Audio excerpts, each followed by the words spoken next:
السلام علیکم dear viewers, آپ کے فیورٹ معلوماتی چینل حقائق ٹی وی سے آپ کی خدمت میں حاضر ہیں۔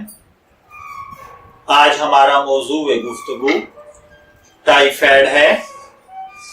ٹائیفائیڈ بخار سالمونیا ٹائفی کی وجہ سے ہونے والی ایک بیکٹیریل بیماری ہے۔ ٹائیفائیڈ بخار بہت زیادہ ترقی یافتہ ممالک میں ایک اہم خطرہ گنا جاتا ہے۔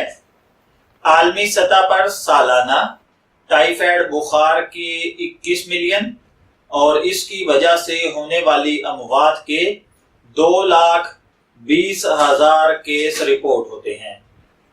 ایک صحت مند اور تندرست انسان ہی اپنی تمام کام بخوبی سر انجام دے سکتا ہے۔ بیماری کسی بھی حالت میں ہو، یہ انسان کو بے چین کر دیتی ہے اور اس کے معمولات کے کام رک جاتے ہیں۔ مریض کے علاوہ تمام گھر والے بھی اس سے متاثر ہوتے ہیں۔ موسمی بخار کا ہو جانا کوئی بڑی بات نہیں ہوتا، انسان جلد ہی ٹھیک بھی ہو جاتا ہے۔ لیکن ٹائیفائیڈ بخار ایک مہلک مرض ہے اور یہ ایک چھوت کی بیماری ہے۔ ٹائیفائیڈ ایک جراثیم سالمونیا ٹائفی کی وجہ سے ہوتا ہے۔ جس شخص کو ٹائیفائیڈ بخار ہو جائے اس کے جسم کا درجہ حرارت 103 سے 104 ڈگری فارنہائٹ تک ہو جاتا ہے۔ اس بیماری کا زیادہ تر حملہ بارش، گرمی اور موسم خزاں میں ہوتا ہے۔ اس کے علاوہ گندا پانی بھی ٹائیفائیڈ کا سبب بنتا ہے۔ جراثیم ٹائیفائیڈ کے مرض سے دوسرے صحت مند انسان میں بھی منتقل ہو سکتے ہیں اور وہ بھی اس بخار کا شکار ہو سکتا ہے۔ بازار میں پڑی ہوئی کھلی یا خراب اشیاء کے کھانے سے بھی اس بیماری میں مبتلا ہونے کا خدشہ بڑھ جاتا ہے۔ سر درد، بھوک کا نہ لگنا، جسم میں درد ہونا، جلد پر ریڈ کلر کے دھبے نمودار ہونا، متلی، قبض یا پیچس، بھوک میں کمی اور جسم پر گلابی رنگ کے سرخ دانے شامل ہیں۔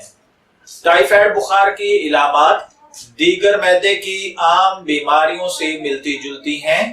پیچس، پسینہ آنا، نیند کا نہ آنا، خشک کھانسی، پیٹ درد، قبض، زبان کا میلا پن اور سفید ہو جانا، متلی اور کمزوری اس کی اہم اور عام علامات ہیں۔ عام موسمی بخار سے انسان 2 سے 4 دن میں تندرست ہو جاتا ہے، لیکن اگر بخار طوالت پکڑ لے تو فوری طور پر ٹیسٹ کروائے جانے چاہیے۔ بر وقت تشخیص ہو سکے تاکہ اس کا علاج بھی ممکن ہو۔ اللہ نہ کرے اگر دیر ہو جائے تو پیشنٹ کی جان کے جانے کا بھی خطرہ ہوتا ہے۔ یہ موذی مرض کئی ہفتوں اور مہینوں تک رہ سکتا ہے اور اگر مریض تندرست بھی ہو جائے تو پھر بھی اس کے جراثیم اس میں موجود رہتے ہیں۔ اس لیے ایسے مریض جن کو ٹائیفائیڈ کا حملہ ہو چکا ہو ان کو ٹھوس غذا کھانے سے پرہیز کرنا چاہیے۔ ہمیشہ تازہ اور صاف ستھری غذا کا استعمال کرنا چاہیے۔ باہر کے کھلے پکوان اور آلودہ مشروبات کا استعمال نہ کریں۔ پانی ہمیشہ ابال کر پئیں۔ سبزیاں اور پھل ہمیشہ اچھی طرح دھو کر استعمال کریں۔ مریض کو آرام دہ اور پرسکون کمرے میں رکھا جائے۔ اگر کسی ہوٹل کے کچن میں ٹائیفائیڈ کا جراثیم پایا جاتا ہو تو پھر اس ہوٹل سے کھانے کے لیے آنے والے تمام افراد ٹائیفائیڈ کا شکار ہو سکتے ہیں۔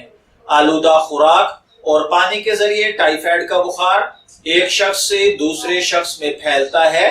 ترسیل آنتوں کی زبانی روٹ کے ذریعے ہوتی ہے، یعنی آلودہ فضلات پانی کی فراہمی یا غذا کی فراہمی میں داخل ہو سکتے ہیں۔